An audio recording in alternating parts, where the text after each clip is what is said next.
ದೋಸ್ತ ನಂಗೆ ಗೊತ್ತೈತಿ ನೀನು ಭಾಳ ಈ ವರ್ಷ ಗುದ್ದಾಡಿದಿ ಆದ್ರೂ ಅಷ್ಟೊಂದು ಇಳುವರಿ ಬಂದಿಲ್ಲ. ಬೇಕಾದಷ್ಟು ರಸಗೊಬ್ಬರ ಕೊಟ್ಟಿದ್ದಿ, ಬೇಕಾದಷ್ಟು ದುಡ್ದು, ಬೇಕಾದಷ್ಟು ನೀರು ಕೊಟ್ಟಿದ್ದಿ, ಅದಕ್ಕೆ ಆದ್ರೂ ಕೂಡ ಇಳುವರಿ ಬಂದಿಲ್ಲ. ಮೆಜಾರಿಟಿ ಪ್ರಾಬ್ಲಮ್ ಏನೈತಿ ಅಂದ್ರೆ ರಾಂಗ್ ಸೀಡ್ ಸೆಲೆಕ್ಷನ್ ಅಂತ ನಾವು ಇದಕ್ಕೆ ಕರಿತೇವೆ. ಬೀಜಗಳನ್ನು ನೀವು ತಪ್ಪಾಗಿ ಸೆಲೆಕ್ಟ್ ಮಾಡಿದ್ದೀರಿ, ಅದಕ್ಕೋಸ್ಕರ ಅಷ್ಟೊಂದು ಇಳುವರಿ ಬರದೇ ಇರ್ಬೋದು. ಈ ಒಂದು ವಿಡಿಯೋದಾಗ ನಾವು ಮಾತಾಡೋಣ ಬೀಜಗಳ ಬಗ್ಗೆ. ಯಾಕಪ್ಪ ಅಂದ್ರೆ ಒಬ್ಬ ರೈತನ ಇನ್ಕಮ್ ಯಾವಾಗ ಹೆಚ್ಚಾಗ್ತಿದ್ದೆ ಅಂದ್ರೆ ಅವನ ಹೊಲದಲ್ಲಿ ಇಳುವರಿ ಹೆಚ್ಚಾದಾಗ. ಸೊ ಇಳುವರಿ ಯಾತ್ರಿಂದ ಹೆಚ್ಚಾಗ್ತಿದ್ದಿ, ಕರೆಕ್ಟಾಗಿರುವಂಥ ಬೀಜಗಳನ್ನ ನಾವೇನಾದರೂ ಸೆಲೆಕ್ಟ್ ಮಾಡಿ ಬೆಳೆದು ಅಂದ್ರೆ ಇಳುವರಿನೂ ಹೆಚ್ಚಾಗ್ತೈತಿ. ರಾಂಗ್ ಸೀಡ್ ಸೆಲೆಕ್ಷನ್ ಮಾಡಿದಂದ್ರೆ ಏನಾಗ್ತೈತಿ, ಭಾಳ ದೊಡ್ಡ ಚಾನ್ಸಸ್ ಐತಿ ನಿಮ್ಮ ಬೆಳೆನೇ ನಾಶ ಆಗ್ಬೋದು ಅಥವಾ ಇಳುವರಿ ಫುಲ್ ಕಡಿಮೆ ಡೌನ್ ಆಗ್ಬೋದು. ಹೀಗೆಲ್ಲ ಆಗೋ ಚಾನ್ಸಸ್ ಭಾಳ ಇದ್ದಿರ್ತಾವೆ. ಬೀಜಗಳು ಭಾಳಷ್ಟು ಇಂಪಾರ್ಟೆಂಟ್ ಇನ್ ಫಾರ್ಮಿಂಗ್ದಾಗ. ನಾವು ಇವತ್ತು ಹೈಬ್ರಿಡ್ ಬೀಜಗಳ ಬಗ್ಗೆ ಮಾತಾಡೋಣ ಪರ್ಟಿಕ್ಯುಲರ್ಲಿ. ಯಾಕಂದ್ರೆ ಇಳುವರಿ ಎಷ್ಟು ಹೆಚ್ಚು ಮೆಜರ್ಲಿ ನೀವು ನೋಡ್ಬೇಕಾಯ್ತಂದ್ರೆ 50% ಹೆಚ್ಚು ಇಳುವರಿ ತೊಗೊಂಡ್ಬಂದು ಕೊಡ್ತಾವೆ ಟ್ರೆಡಿಷ್ನಲ್ ಬೀಜಗಳಿಗಿಂತ. ಒಂದನೇದ. ಎರಡನೇ ಪಾಯಿಂಟ್ ಏನಪ್ಪ ಅಂದ್ರೆ ಈ ಸಣ್ಣ ಪುಟ್ಟ ರೋಗಗಳಿಗೆ ರೆಸಿಸ್ಟೆನ್ಸ್ ತೋರಿಸ್ತಾವ. ಎರಡನೇ ಪಾಯಿಂಟ್. ಮೂರನೇ ಪಾಯಿಂಟ್ ಏನಂದ್ರೆ ಗ್ರೋತ್ ಸ್ಪೀಡ. ಈ ಹೈಬ್ರಿಡ್ ಬೀಜಗಳದ ಸ್ಪೀಡ್ ಭಾಳ ಇದ್ದಿರ್ತೈತಿ ಗ್ರೋತ್ ಅದು ಆ್ಯಸ್ ಕಂಪೇರ್ಡ್ ಟು ಟ್ರೆಡಿಷ್ನಲ್. ಇಷ್ಟೆಲ್ಲ ಇರುವಾಗ ನಾವು ಹೈಬ್ರಿಡ್ ಬೀಜಗಳ ಬಗ್ಗೆ ಡೀಟೇಲ್ ಆಗಿ ತಿಳ್ಕೊಬೇಕು. ಒಂದು ಸರ್ತಿ ನಾವೇನಾದರೂ ಅಂಡರ್ಸ್ಟ್ಯಾಂಡ್ ಮಾಡ್ಕೊಂಡು ಅಂದ್ರೆ ಹೈಬ್ರಿಡ್ ಬೀಜಗಳನ್ನ ಯೂಸ್ ಮಾಡೋದಾ ನಮ್ಮ ಇಳುವರಿ ಹೆಚ್ಚಾಗೋ ಚಾನ್ಸಸ್ ಐತಿ. ಈ ವಿಡಿಯೋನ ಎಂಡ್ ತನಕ ನೋಡ್ರಿ, ಯಾಕಂದ್ರೆ ಈ ವಿಡಿಯೋದಾಗ ನಾವು ಅಕ್ಕಿ, ಗೋಧಿ, ಗೋವಿನ ಜೋಳ ಮತ್ತು ವೆಜಿಟೇಬಲ ಇಂಥ ಭಾಳಷ್ಟು ಬೆಳೆಗಳ ಹೈಬ್ರಿಡ್ ಸೀಡ್ಸ್ ಬಗ್ಗೆ ಮಾತಾಡೋದೆವು. ಬೆಸ್ಟ್ ಸೀಡ್ಸ್ ಯಾವುದೈತಿ, ಎಷ್ಟು ರೂಪಾಯಿ ಸಿಗ್ತೈತಿ, ಎಲ್ಲಿಂದ ಬೈ ಮಾಡ್ಬೋದು, ಹೈಬ್ರಿಡ್ ಬೀಜಗಳು ಚಲೋನು ಅಥವಾ ಟ್ರೆಡಿಷ್ನಲ್ ಬೀಜಗಳು ಚಲೋನು, ಯೂಸ್ ಮಾಡೋದ್ರಿಂದ ಎಷ್ಟು ಫಾಯ್ದಾ ಐತಿ, ಎಷ್ಟು ಲಾಸ್ ಐತಿ, ಎಲ್ಲದ್ರ ಬಗ್ಗೆ ಮಾತಾಡೋಣ. ಬರ್ರಿ ಡಿಸ್ಕಷನ್ ಮಾಡೋಣ. ಸೊ ದೋಸ್ತ, ಫಸ್ಟ್ ಆಫ್ ಆಲ್ ನಾವು ತಿಳ್ಕೊಬೇಕಾದ ಏನಂದ್ರೆ ಹೈಬ್ರಿಡ್ ಸೀಡ್ಸ್ ಅಂದ್ರೆ ಏನು ತಿಳ್ಕೊಬೇಕು ನಾವು. ಮೇಜರ್ಲಿ ಇದೊಂದು ಕ್ರಾಸ್ ಬ್ರೀಡಿಂಗ್ ಸೀಡ್ ಅಂತ ನಾವು ಕರಿಬೋದು. ಎರಡು ಸುಪೀರಿಯರ್ ಪ್ಲ್ಯಾಂಟನ್ನು ತೊಗೊಂಡ್ಬಿಟ್ಟು ಅದನ್ನು ಕ್ರಾಸ್ ಬ್ರೀಡಿಂಗ್ ಮಾಡಿದರು, ಅದರಿಂದ ಪ್ರೊಡ್ಯೂಸ್ ಆದಂಥ ಬೀಜನ ನಾವು ಹೈಬ್ರಿಡ್ ಬೀಜ ಅಂತ ಕರಿತೇವೆ. ಈ ಹೈಬ್ರಿಡ್ ಬೀಜ ಏನು ಕೆಲಸ ಮಾಡ್ತೈತಿ ಅನ್ನೋದು ನಾವು ನೋಡ್ಬೇಕಾಯ್ತಂದ್ರೆ ಫಾಸ್ಟಾಗಿ ಗ್ರೋ ಆಗ್ತೈತಿ, ಹೆಚ್ಚು ಇಳುವರಿ ತೊಗೊಂಡು ಬರ್ತೈತಿ, ಸಣ್ಣ ಪುಟ್ಟ ರೋಗಗಳಿಗೆ ರೆಸಿಸ್ಟೆನ್ಸ್ ತೋರಿಸ್ತೈತಿ. ನಾಲ್ಕನೇದ, ಎಂಥ ಬೇಕಂತ ವೆದರ್ ಕಂಡೀಷನ್ ಇರಲಿ ಅದನ್ನು ಸರ್ವೈವ್ ಮಾಡೋಕ್ಕಂಥ ಶಕ್ತಿ ಹತ್ರಾಗ ಬಂದಿರ್ತೈತಿ. ಬೆಸ್ಟ್ 10 ಹೈಬ್ರಿಡ್ ಬೀಜಗಳು. ಮೊದಲು ನಾವು ನೋಡೋಣ ಗ್ರೇನ್ಸ್ದಾಗ. ಗ್ರೇನ್ಸ್ ಅಂದರೆ ಯಾವ, ಅಕ್ಕಿ, ವೀಟ, ರೈಸ ಅಥವಾ ಗೋಧಿ ಇಂಥದ್ರಾಗೆಲ್ಲ ಆಯಿತಾ. ಹೈಬ್ರಿಡ್ ರೈಸ್ ಯಾವುದಂದ್ರೆ DRRH3 ಅರೈಸ್ 6444. ಇದು 30-40% ಮೋರ್ ಇಲ್ಡ್ ತೊಗೊಂಬಂದು ಕೊಡ್ತೈತಿ ನಾರ್ಮಲ್ ರೈಸ್ಗಿಂತ ಆಯ್ತಾ. ಇದನ್ನ ನೀವು ಕನ್ಸಿಡರ್ ಮಾಡ್ಬೋದು. ಹೈಬ್ರಿಡ್ ಗೋಧಿದಾಗ ಯಾವುದೈತಿ, HD3086 ಅಂತ, PBW725. ಇದನ್ನ ನೀವು ಬೆಳಿಬೋದು. ಇದ್ರಾಗ ಮೇಜರ್ಲಿ ನೀವು ಈ ಗೋಧಿಗೆ ಬರುವಂಥ ರೋಗಗಳನ್ನ ತಡೆಗಟ್ಟಾಗಿದ್ದ ಬೀಜ ಮೇಜರ್ಲಿ ಐತಿ. ಮತ್ತು ಇದ್ರಾಗ ಹೈ ಪ್ರೋಟೀನ್ ಸಿಗ್ತೈತಿ, ಅದಕ್ಕೋಸ್ಕರ ಗೋಧಿ ಬೀಜನ ನೀವು ಯೂಸ್ ಮಾಡ್ಬೋದು.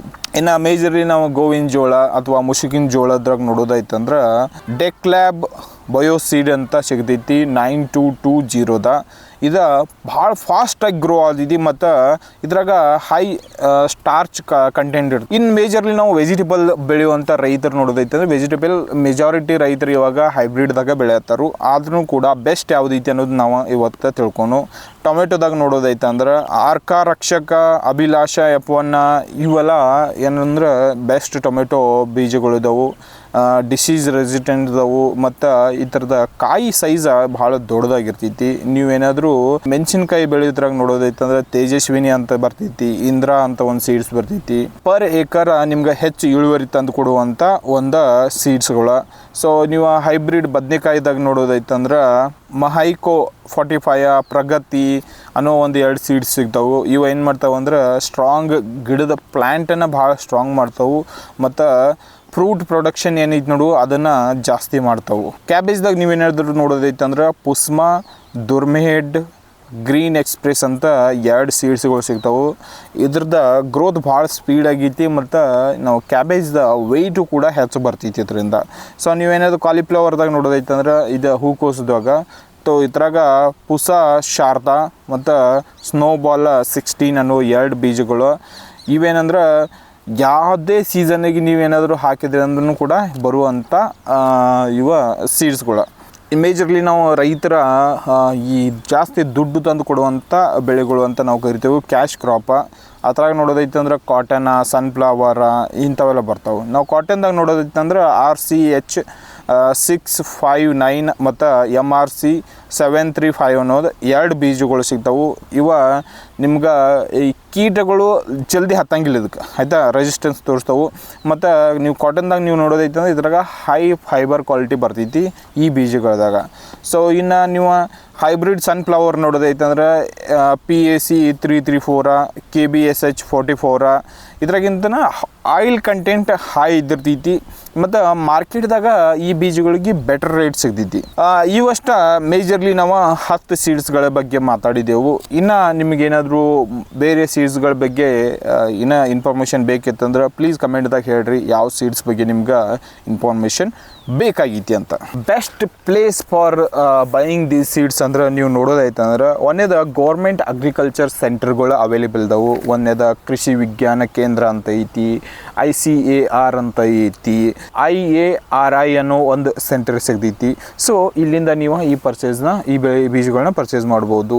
ಇಲ್ಲ ಐತಂದ್ರೆ ಸರ್ಟಿಫೈಡ್ ಪ್ರೈವೇಟ್ ಸೀಡ್ಸ್ ಕಂಪ್ನಿಗಳು ಇದಾವೆ ಲೈಕ್ ಮಹೈಕೋ, ಸಿಜೆಂಟಾ, ಬೇಯರ, UPL, ರಾಶಿ ಸೀಡ್ಸ್ ಅನ್ನೋ ಇವೆಲ್ಲ ಸರ್ಟಿಫೈಡ್ ಕಂಪ್ನಿಗಳು ಇದಾವೆ. ಇದರಿಂದನೂ ಕೂಡ ನೀವು ಖರೀದಿ ಮಾಡಬಹುದು. ಆನ್ಲೈನ್ ಮಾರ್ಕೆಟ್ ಪ್ಲೇಸ್ ಇದ್ದಾಗ ನೀವು ಖರೀದಿ ಮಾಡೋರು ಇದರಿಂದ ಇಫ್ಕೋ ಬಜಾರ್ ಐತಿ, ಅಮೆಝಾನ್ದಾಗ ನೀವು ನೋಡ್ಬೋದು, ಅಗ್ರಿ ಬಜಾರ್ದಾಗ ನೀವು ನೋಡ್ಬೋದು, ಕೃಷಿ ಮಂಡಿ ಅಂತ ನಿಮ್ಗೆ ಆನ್ಲೈನ್ದಾಗ ಸಿಗ್ತೈತಿ, ಅಲ್ಲಿಂದನೂ ನೀವು ನೋಡ್ಬೋದು.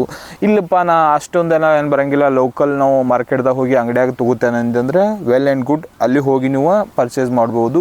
ಆದರೆ ಮಾಡೋಕ್ಕಿಂತ ಮುಂಚೆ ಅವ್ರದ್ದು ಈ ಬೀಜದ ಸರ್ಟಿಫಿಕೇಷನ್ ಇದ್ದಿರ್ತೈತಿ.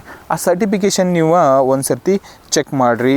ಯಾವುದಂದ್ರೆ ICAR, ನಬಾರ್ಡ, ಇಲ್ಲತ್ತಂದ್ರೆ AG ಮಾರ್ಕ್ ಸರ್ಟಿಫಿಕೇಷನ್ ಇವ ಅದ್ರ ಮ್ಯಾಗ ಸರ್ಟಿಫಿಕೇಷನ್ ಹಾಕಿರ್ತಾರೆ. ಇವು ಇದಾವೋ ಇಲ್ಲೋ ಅಂತ ನೋಡ್ರಿ. ಇವು ಇದ್ದು ಅಂದ್ರೆ ಅವ ಜೆನ್ಯೂನ್ ಸೀಡ್ಸ್ಗಳು ಇದಾವೆ. ಇಲ್ಲ ಆಯ್ತಂದ್ರೆ ಫೇಕ್ ಮಾಡೋ ಮಂದಿ ಇವಾಗೇನು ಕಡಿಮೆ ಏನಿಲ್ಲ. ಸೊ ದೋಸ್ತ, ಬೀಜಗಳ ಬಗ್ಗೆ ಅಂತೂ ಅಲ್ಪ ಮಟ್ಟಿಗೆ ತಿಳ್ಕೊಂಡೆವು. ಇನ್ನು ಎಲ್ಲಿಂದ ಖರೀದಿ ಮಾಡೋದು ಅದು ಗೊತ್ತಾಯಿತು. ಆದರೆ ಇದ್ರ ಮ್ಯಾಗ ಬೆಳೆ ಜಬರ್ದಸ್ತ್ ಬರ್ತಿದ್ದೆ ಅನ್ನೋದು ಏನು ಗ್ಯಾರಂಟಿ ಇಲ್ಲ. ನಿಮ್ಮ ಮೇಲೆ ಅದು ಡಿಪೆಂಡ್ ಆಗ್ತೈತಿ. ಬೀಜಗಳು ತೊಗೊಂಬಂದ್ರೆ ಸಾಕೇನ, ತೊಗೊಂಬಂದ್ಬಿಟ್ಟಿಗೆ ಅದನ್ನು ಕರೆಕ್ಟಾಗಿ ಪ್ಲಾಂಟೇಷನ್ ಮಾಡೋಕೆ ನಿಮಗೆ ಬರಬೇಕು. ಯಾವ ಟೈಮ್ದಾಗ ಯಾವ ಸೀಸನ್ದಾಗ ಮಾಡತ್ತೀರನೋ ಅದು ನೀವು ತಿಳ್ಕೊಬೇಕಾಗ್ತೈತಿ. ಸೊ ಅದನ್ನು ನೀವು ಕರೆಕ್ಟ್ ಟೈಮಿಂಗ್ದಾಗ ಪ್ಲಾಂಟೇಷನ್ ಮಾಡಿರಿ, ಕರೆಕ್ಟಾಗಿ ನೀರು ಕೊಡ್ರಿ, ಕರೆಕ್ಟಾಗಿ ರೋಗ ನಿರೋಧಕ ಪೆಸ್ಟಿಸೈಡ್ಸ್ ಇವತ್ತನ್ನ ಯೂಸ್ ಮಾಡಬೇಕಾಗ್ತೈತಿ, ಅವನ್ನ ಮಾಡಬೇಕು.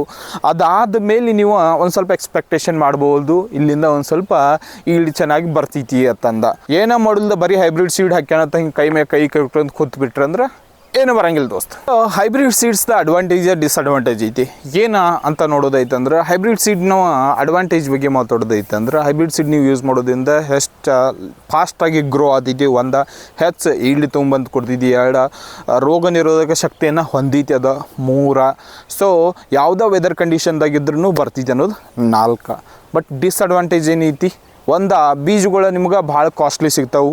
ಎರಡನೇದ ಒಂದು ಬೀಜ ನೀವು ಒಂದು ಸರ್ತಿ ಯೂಸ್ ಮಾಡಿದ್ರಂದ್ರೆ ಮತ್ತೊಂದು ಸರ್ತಿ ಯೂಸ್ ಮಾಡೋಕೆ ನಡೆಯಂಗಿಲ್ಲ. ನಮ್ಮ ರೈತರು ಮಾಡ್ತಾರೆ ಏನಂದ್ರೆ ಒಂದು ಸರ್ತಿ ಹೈಬ್ರಿಡ್ ತುಂಬಂದು ಹಾಕ್ತಾರೆ, ಅದರಿಂದ ಬಂದಂಥ ಬೆಳೆಯಲ್ಲಿರುವ ಕೆಲವೊಂದು ಕಾಳುಗಳನ್ನು ತೆಗೆದಿಟ್ಟು ಅದನ್ನು ಯೂಸ್ ಮಾಡೋಕೆ ನೋಡ್ತಾರೆ, ಅದು ವರ್ಕೌಟ್ ಆಗಂಗಿಲ್ಲ. ನೀವು ನೆಕ್ಸ್ಟ್ ಟೈಮ್ ಮತ್ತೆ ಬಿತ್ತನೆ ಮಾಡೋರಿದ್ರೆ ಮತ್ತೆ ಬೀಜ ನೀವು ಖರೀದಿನೇ ಮಾಡಬೇಕು.